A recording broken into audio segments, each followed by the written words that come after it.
No princípio. Assim começa a Bíblia. No princípio. Assim começa o quarto evangelho. Princípio. O começo.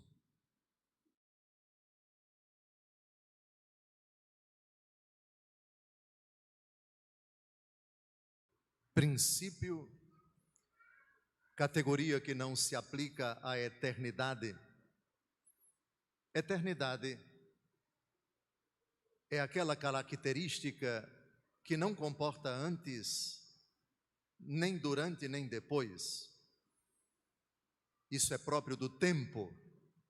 O tempo é a sucessão de momentos antes, durante e depois. Deus é eterno. Tudo que existe fora dele é temporal,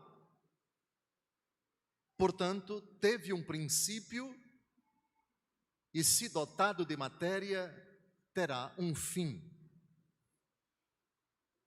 Mas no Apocalipse de São João, capítulo 1, versículo 8, o próprio Jesus Cristo diz: eu sou o Alfa e o Ômega, o princípio e o fim. Alfa é a primeira letra do alfabeto grego, que equivale à nossa letra a primeira do alfabeto português. Ômega equivale à nossa letra Z, a última do alfabeto em português. Eu sou o Alfa e o Ômega. Jesus, ao dizer isso, não está insinuando que ele teve um início e terá um fim. O verbo que ele utiliza é eu sou. Em Deus não existe pretérito perfeito, eu fui. Nem existe futuro do pretérito, eu serei. Mas eu sou. Em Êxodo capítulo 3, versículo 15, a primeira vez que Deus revela o seu nome é a Moisés, no Monte Sinai. Eu sou aquele que sou. Ou seja, em mim não há passado, Deus não era. Em Deus não há futuro, Ele não será. Em Deus existe sempre o presente. Em Hebreus capítulo 13, versículo 8, Jesus Cristo é o mesmo ontem, hoje e o será por toda a eternidade. O mesmo. Assim, quando ele diz eu sou o Alfa e o Ômega, ele é a origem da criação, como proclamamos no evangelho que nós acabamos de ouvir. Tudo foi feito pela palavra, que é Cristo, a palavra que se fez carne, a palavra que habitou entre nós. Tudo feito por ela e sem ela nada se fez. Jesus é a palavra do Pai. Jesus é o verbo. Verbo é uma palavra na estrutura da oração que denota ação. Todos vocês sabem a diferença entre frase e oração, não sabem? A oração tem obrigatoriamente um verbo. Frase, não necessariamente. Por exemplo, doce de jaca gostoso. Isso é uma frase, não é uma oração, porque não tem verbo. Tem doce, substantivo, de jaca, complemento nominal, e gostoso, adjetivo. Se não tem verbo, não tem oração. Se não tem oração, portanto, é uma frase. Toda oração é uma frase, mas nem toda frase é uma oração. O verbo denota a ação, alguém agindo. Portanto, o doce é gostoso. Aqui temos um verbo de ligação, um verbo ser. É uma frase que é uma oração. No princípio era o Verbo. O Verbo estava junto de Deus. O Verbo era Deus. O Verbo era, no imperfeito do indicativo, não significa dizer que em Deus existe passado, mas é uma forma de nós, sujeitos ao tempo, compreendermos que em Deus a eternidade não comporta mudança, não comporta sucessão de momentos. Se Deus não muda, é porque é eterno.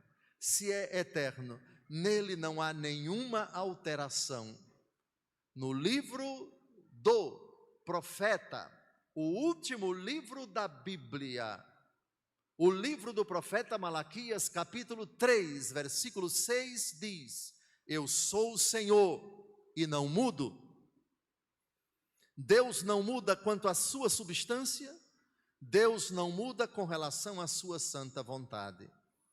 Em Deus não há alteração, Deus não se enfesa e depois se acalma, Deus não ama e depois se irrita, não há alteração em Deus. Na primeira carta de São João, capítulo 4, versículo 8, se diz: Deus é amor, e o amor de Deus pelas suas criaturas não muda. Sempre coerente com sua santa vontade, Deus cria não para alterar o seu ser, que é imutavelmente grandioso, que é intransferivelmente, intangivelmente inalterado. Mas se Ele cria, é justamente para que o seu amor faça vir à existência as criaturas, para que elas possam conhecê-lo, amá-lo, servi-lo, para que possam viver por Ele e para Ele, tendo como meta, como razão da sua existência, estar com Deus, habitar com Deus, participar da vida de Deus. Aqui está o sentido, o motivo único de Deus ter criado as coisas, de Deus ter feito vir à existência o homem dentre todas as criaturas, no sexto dia da criação, a única que Ele quis, imagem e semelhança dele. Façamos o homem a nossa imagem e semelhança. Assim, o quarto evangelho que acabamos de ouvir, que narra primeiro a pré-existência divina do Senhor Jesus, o Verbo do Pai, a segunda pessoa da Trindade, que na plenitude dos tempos, por nós e por nossa salvação, se encarnou. Mas como é possível que o Deus eterno se una à temporalidade de uma forma tão surpreendente? Porque o tempo é incompatível com a eternidade. Como já vimos, a eternidade não admite antes e depois. Já o tempo não concebe conciliar-se com a eternidade, porque o tempo passa, e passando o tempo, altera-se o ser sujeito ao tempo. Por isso, nascemos um tempo atrás, crescemos também um tempo atrás, amadurecemos, isso está em andamento. Chega um momento da nossa vida em que declinamos e caminhamos para o fim temporal. Mas pergunto, por que o fim de uma realidade que procede de Deus, que não tem fim? Deus não criou o homem para ter um fim. Vós podeis comer de todos os frutos das árvores que estão no jardim, exceto do fruto da árvore da ciência do bem e do mal. Não comais, pois no dia em que comerdes deste fruto, morrereis. Morte, a primeira vez que é citada na Bíblia, é dos lábios de Deus, dirigida a homem, a mulher, criados para viver sempre. O fruto da árvore da vida, que estava no meio do jardim, podia ser comido. A árvore contendo o fruto da vida, a ela, Adão e Eva tinham acesso. O único fruto que não estava no centro do jardim, o fruto proibido, por instigação da serpente, que simboliza o demônio, foi justamente o que causou apetecimento aos olhos de Eva. Ela, seduzida e enganada por Satã, vendo que o fruto era agradável, que o fruto poderia lhe dar um prazer, sereis como deuses, conhecedores do bem e do mal. A mulher comeu e conseguiu convencer o seu companheiro a fazer o mesmo. Naquela hora, os seus olhos se abriram. Eles se perceberam sem a graça de Deus. Acabaram de expulsar a santidade original. E aí se esconderam numa moita. Quando Deus caminhava no jardim, Adão, onde estás? Ouvi teus passos no jardim e escondi-me, porque estou nu. Quem te disse que estavas nu? Acaso comeste do fruto da árvore da ciência, do bem e do mal? A resposta dele, a mais atrapalhada possível: a mulher que tu me deste como companheira, foi ela que me deu o fruto e eu comi. O abestado não assume seu erro, bota a culpa na mulher e ainda insinua que Deus é o culpado. A mulher que o Senhor me deu, como quem disse, se o Senhor não me desse esse trem virado, eu não comeria do fruto. Mas a mulher que o Senhor me deu, ela me deu o fruto e eu comi. O Senhor olha para ela e diz: por que fizeste isto? Ela então sai também pela tangente: foi a serpente que me convenceu e eu comi. O homem não assume seu erro, bota a culpa na mulher. A mulher não assume o erro, bota a culpa na serpente. Ninguém se entende, ninguém se assume, ninguém reconhece o seu erro. Então o Senhor Deus diz para a serpente: porque fizeste isto? Serás maldita entre todos os animais da terra, rastejarás, comerás o pó da terra, e eu porei inimizade entre ti e a mulher, entre a tua descendência e a dela. Tu lhe ferirás o calcanhar, enquanto ela esmagará tua cabeça. É aqui que começa a história da redenção, do resgate, a epopeia, a saga de um Deus que se dispõe a salvar a humanidade, que prevaricou em Adão e Eva, que perdeu a amizade com Deus, que não tem mais a graça original e introduziu no mundo, e aqui vem para o homem e a mulher as palavras: tu és pó, em pó haverás de voltar. Tu, mulher, darás à luz com dores, teu instinto te levará ao teu marido, que te subjugará, e trabalharás com o suor do rosto para garantir o teu sustento. As consequências do pecado. Romanos capítulo 5, versículo 12. Assim como pela desobediência de um só homem, o pecado entrou no mundo e pelo pecado a morte, assim todos pecaram. Pela obediência de um só, continua Romanos 5,12, entrou a salvação no mundo. É o que nós estamos a celebrar neste dia santo, nesta noite tão solene. O cumprimento estrito, pleno, completo, exaustivo dessa promessa de Gênesis capítulo 3, versículo 15. Porém, O tempo de Deus não é o nosso. A lógica de Deus não é a nossa. A pedagogia de Deus não é a nossa.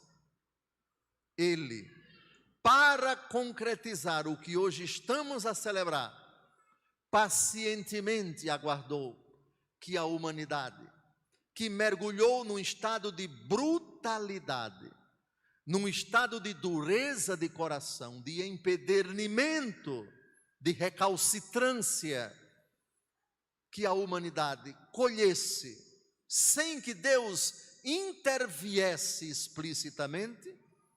Temos a figura de Caim matando Abel. Temos a humanidade que se afasta de Deus no tempo de Noé, quando o Senhor castiga a humanidade com o dilúvio. E milhares de anos decorrem de Noé até o momento em que Deus, pela primeira vez, decide dirigir-se a um representante da criatura: deixa a tua terra, a tua casa, a tua parentela, e vá para onde eu te indicar. Eu te farei o pai de uma grande nação, abençoarei os que te abençoarem, amaldiçoarei os que te amaldiçoarem. Trata-se da figura do nosso pai Abraão. Estamos a 1800 anos antes de Cristo. Deus decide, na sua pedagogia perfeita, primeiro silenciar quanto à clarividência da sua palavra. Ainda não é o momento de Adão e Eva até Abraão. Tudo é silêncio, tudo é falta de clareza. Assim como no ventre da nossa mãe não temos a clarividência nem da luz, por isso se fala na hora do parto: fulana deu à luz. Ou seja, fulana fez vir à luz alguém que não conseguia vir à luz. Ela dá à luz a criança. Assim, a luz que brilha nas trevas, o povo que andava nas trevas viu uma grande luz. Pois bem, este é o grande oráculo do capítulo 9 do livro do profeta Isaías. Até o nascimento de nosso Senhor, passa-se de um estado de obscurecimento da humanidade, mergulhada, chafurdada na própria lama do seu pecado. E convém que assim seja, porque a humanidade precisa compreender, primeiro, a gravidade do seu pecado. Segundo, a incapacidade de ela, pelos seus próprios méritos, se justificar, levantar-se. E consciente disso, Deus Todo-Poderoso, num determinado momento, diz: chegou a hora de falar de uma outra maneira para a humanidade. Agora eu dirigirei a minha voz para alguém desta grande quantidade de homens espalhados no planeta Terra, divididos por línguas, por raças, por tribos, por culturas, por épocas, por dinastias, por locais tão diversos. Deus agora fala, mas ainda de forma muito imprecisa, ao homem, a pessoa de Abraão: tu serás o pai de uma grande nação. Perceberam no evangelho que nós acabamos de ouvir, na segunda leitura da carta aos Hebreus, muitas vezes e de muitos modos falou Deus outrora aos nossos pais. Sim, o nosso pai Adão, Deus falou diretamente, mas não foi claro, senão para dizer: você é livre para fazer tudo. Ocorre que eu vou colocar um limite, uma proibição: não ultrapasse, não viole, não transgrida, porque isso vai custar caro para você. Já nessa advertência, nós temos uma relação entre morte e não vontade de Deus, mas decisão do homem. No dia em que comerdes, morrereis. Ou seja, o Deus não disse: no dia em que vocês morderem, no dia em que vocês comerem, eu vou matar vocês, no dia em que comerdes, morrereis. A morte é uma possibilidade dependente da decisão arbitrária, da decisão de violação de um preceito divino. Deus não tem nada a ver com a morte. Deus não criou o homem para morrer. Deus não é autor do inferno, muito menos da morte. Tudo isso, invenção nossa. Agora, Deus vai intervindo na história de uma forma nova, manifestar aos homens uma realidade que para nós é crucial. Façamos o homem à nossa imagem e semelhança, ou seja, façamos o homem com a capacidade de entender, a capacidade de decidir, a nossa intelecção e o nosso aspecto volitivo, pensar e querer, raciocinar e decidir. Os animais irracionais não têm isso. As outras criaturas não têm isso. Somente nós. A única criatura que Deus quis por si mesma.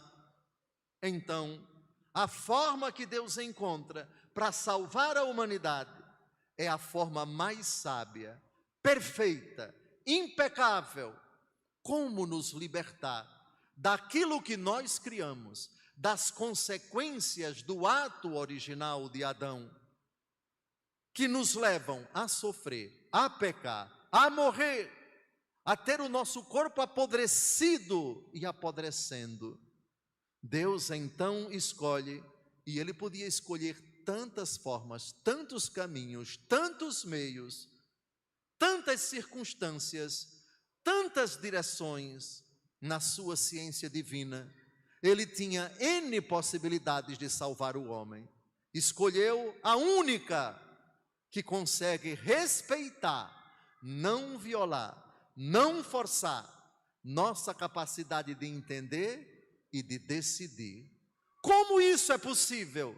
Primeiro, falando de uma forma mais clara e evidente a linguagem humana, Deus intervindo na história por meio de homens. Por favor, eu repito de novo o versículo 2. Nestes dias que são os últimos, Ele nos falou por meio do Filho. Mas atenção, são os últimos. No versículo anterior, outrora falou aos nossos pais pelos profetas. Deus falando na história. O capítulo 1 da carta aos Romanos diz que a linguagem de Deus nas criaturas manifesta sua sabedoria. De sorte que, e é o mesmo tema de sabedoria, capítulo 13, no Antigo Testamento, é inexcusável o homem que, contemplando a criação, não se recusa a compreender a linguagem de Deus. Os céus narram a glória de Deus, o firmamento anuncia a obra de suas mãos, diz o Salmo 18.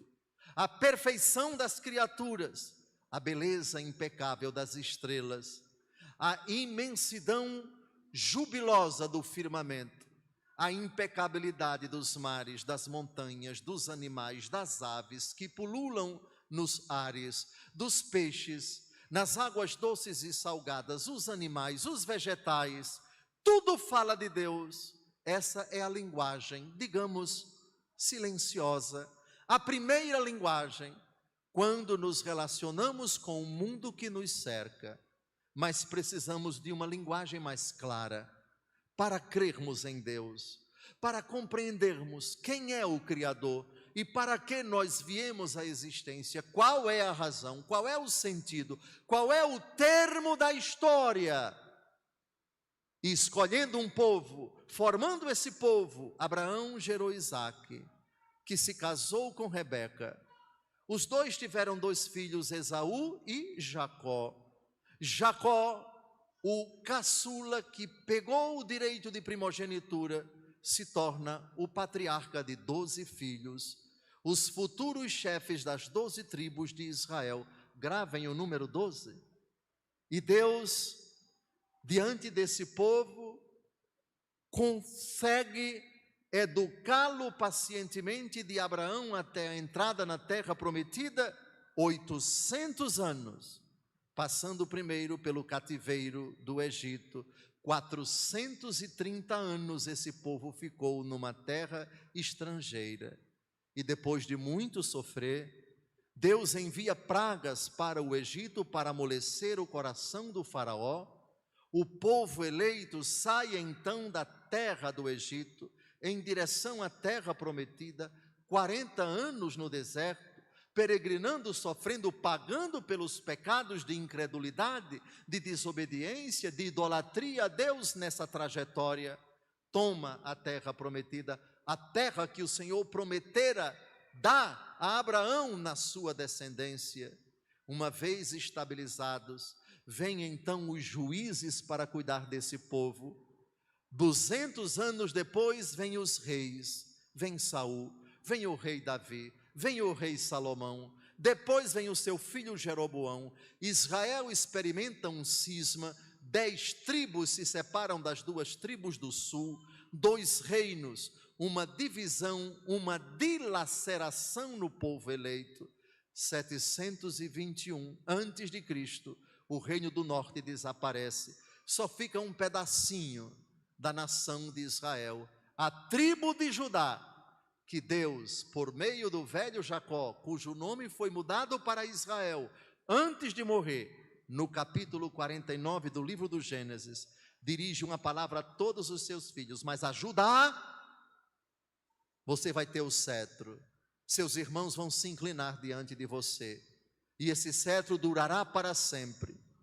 A promessa de uma realeza perpétua, a promessa de que aquele povo, naquela hora, estava sendo direcionado claramente para uma realidade que perduraria por todo sempre.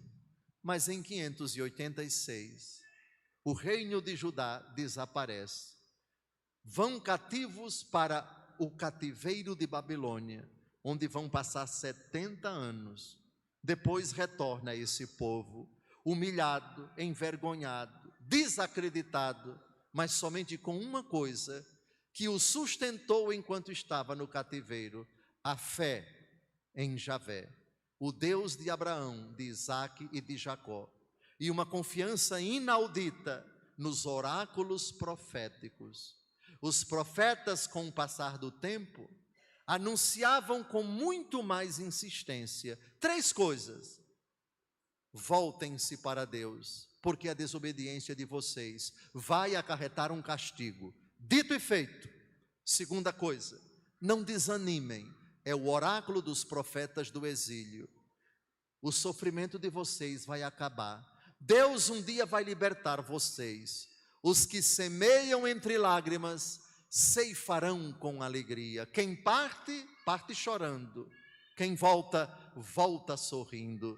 É a profecia do Salmo 126. E terceira coisa, quando o povo volta do Egito, o Messias está para vir, o Salvador está para chegar. Esperem, creiam, confiem. Eis que a Virgem conceberá e dará à luz um filho, e ele será chamado Emanuel, que significa Deus conosco. Essa profecia de Isaías capítulo 7, versículo 14, proferida ao rei Acais 734 anos antes de Cristo, nunca caiu por terra da parte dos judeus.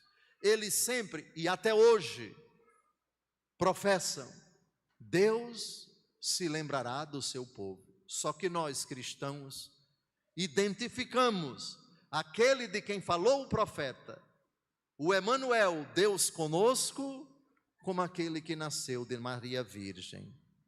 Vejam, em poucas palavras, nessa homilia de 5 segundos até agora, eu quis recordar a vocês o sentido da história, uma breve síntese do Fiat Lux, faça-se a luz.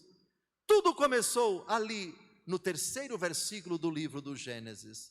A terra estava sem forma e vazia, e o Espírito de Deus pairava sobre as águas. Por que a homilia demorada? Justamente para nós compreendermos que o que estamos celebrando hoje é o ápice, é a plenitude dos tempos. Gálatas capítulo 4, versículo 4. Na plenitude dos tempos, Deus enviou o seu Filho, nascido de uma mulher, segundo a lei, para salvar os que estavam sob a lei. Eis o que nós celebramos. Deus prepara um homem para ser o pai de uma grande nação. Esta nação, gestada no ventre de Sara, aquela que deu à luz Isaque, vai ter uma descendência tão numerosa como as estrelas do céu. O povo de Israel, numa terra distante daqui, a 14 mil quilômetros desta cidade de Maragogi, Deus preparou esse povo, preparou uma terra para dar a esse povo, preparou o povo pelos oráculos proféticos, para que Cristo chegasse. O que ninguém esperava, o que os judeus não imaginavam, é que o Messias é Deus mesmo. É que o Messias que haveria de nascer em Belém de Judá, e tu, Belém de Éfrata, de modo algum és a menor entre todas as cidades de Judá, porque de ti nascerá o Salvador. Miqueias capítulo 5, versículo 1. Segundo a carne, judeu. Humanamente falando, filho de uma mulher, uma judia, pobre, simples e humilde, mas perfeita, cheia de graça. Se Deus preparou a humanidade para Cristo, Deus preparou Maria para ser a mãe dele segundo a carne. E essa história, amados, tem como termo não o dia do nascimento dele, mas o dia da morte de nosso Senhor. Cristo Redentor. Aqui está um adjetivo que nos toca muito. Redentor é o resgatador. É aquele que, numa linguagem militar, imaginemos a figura do sequestrador, que mantém em cativeiro uma vítima, o sequestrado, e chega a polícia, cerca o local, e na polícia tem um negociador, aquele que vai dialogar com o sequestrador para saber o que ele quer e, se for possível, dar para ele, que se dê, se for possível, há coisas que são inegociáveis, e conseguir tirar o sequestrado do poder do sequestrador. Quem nos sequestrou de Deus foi o demônio. Mergulhamos no poder das trevas, praticamos o que ofendia a Deus, éramos candidatos à condenação eterna.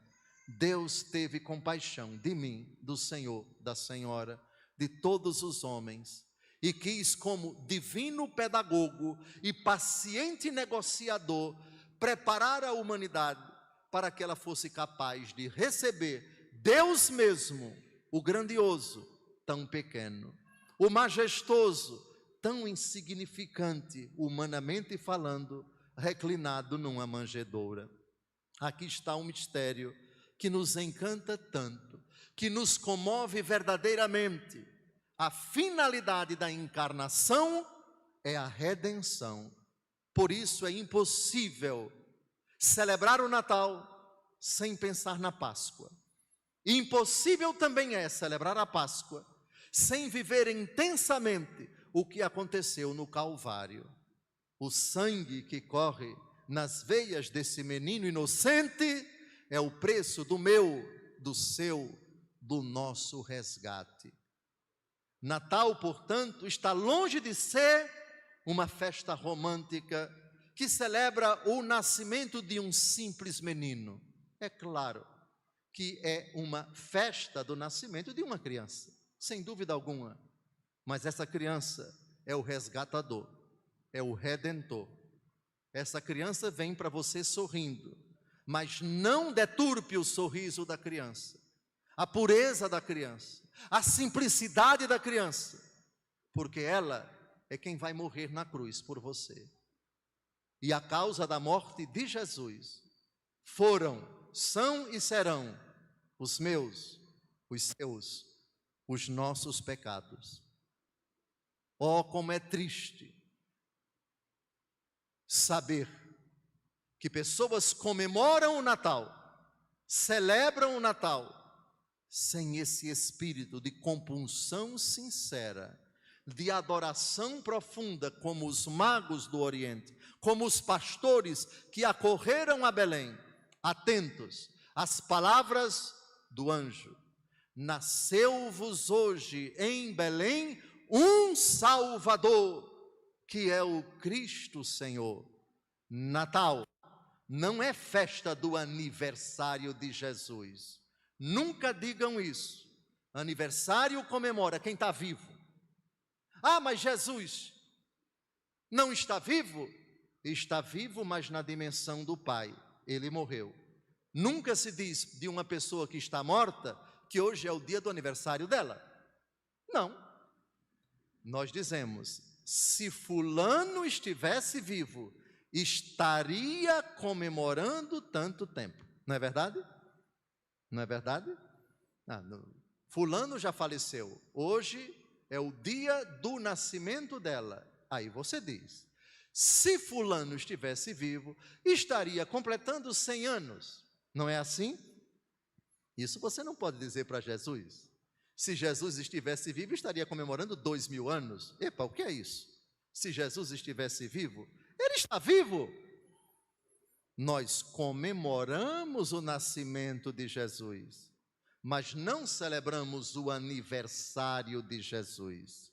Aniversário vem de anos versus. Anos é ano, versus é voltar. Quem está vivo, recorda-se do dia que nasceu. Jesus não completa aniversário. O último aniversário de Jesus foi quando ele completou 33 anos. Porém, comemora-se o nascimento. Amém? Aniversário é recordação que atualiza no tempo o dia do nascimento. Depois da morte, Jesus ressuscita, não está mais sujeito ao tempo. Comemoramos hoje o nascimento de Jesus. Não comemoramos o aniversário de Jesus. Espero que tenha ficado claro entre comemorar nascimento e aniversariar. Amém? Mas voltemos ao tema do anjo, aos pastores. Nasceu-vos um Salvador.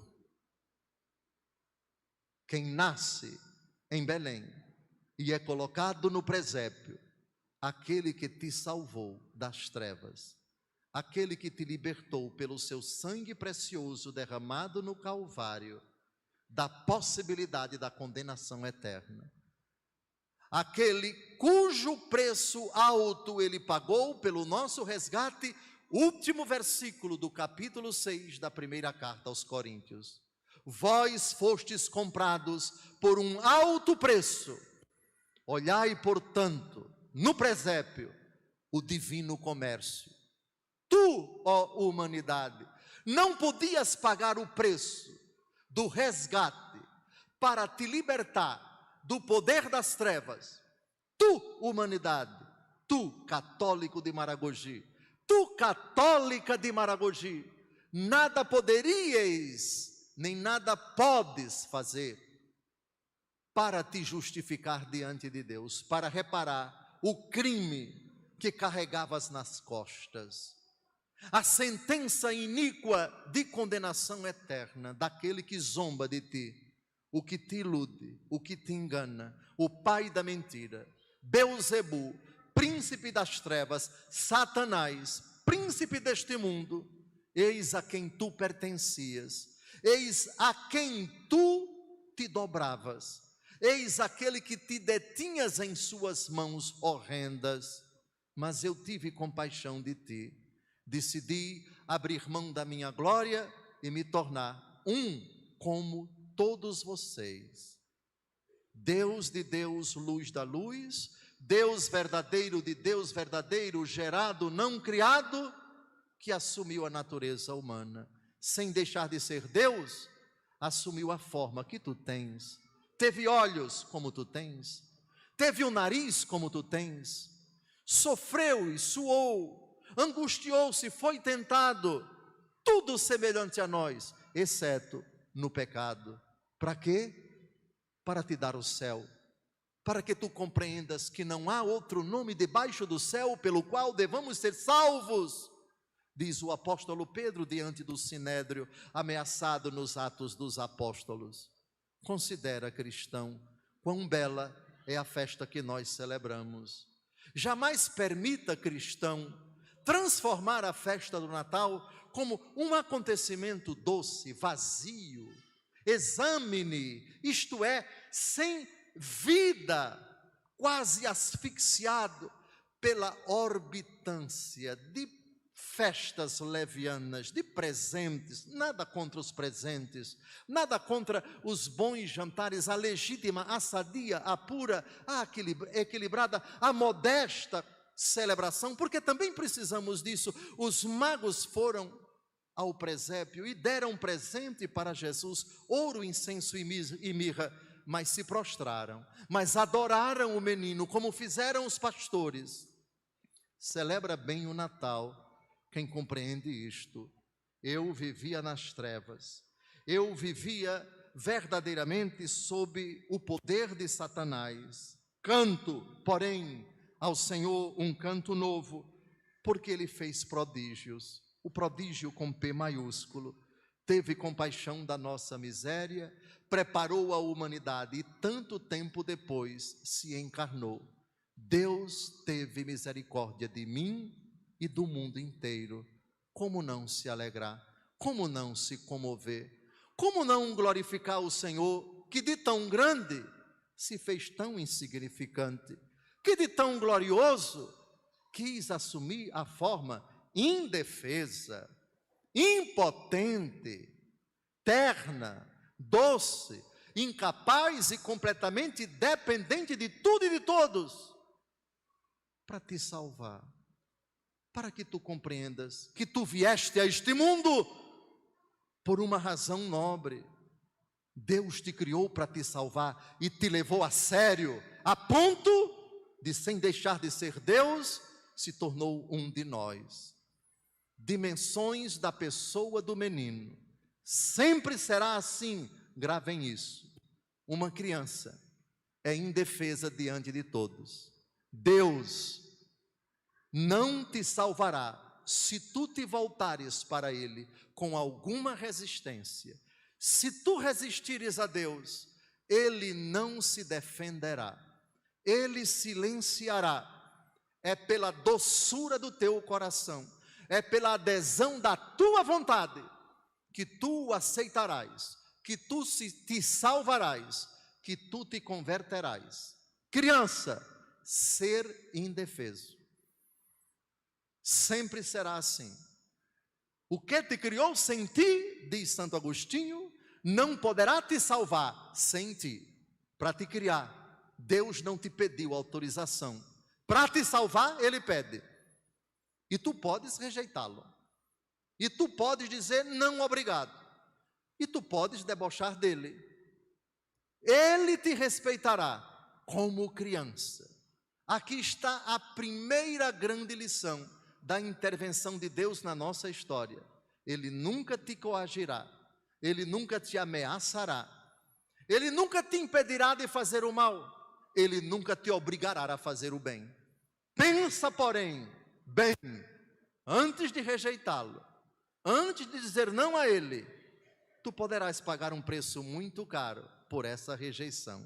Até ao fim da vida, Ele será um Deus indefeso diante da tua resistência. Conversão ou brota livremente do coração, ou então é conversa fiada.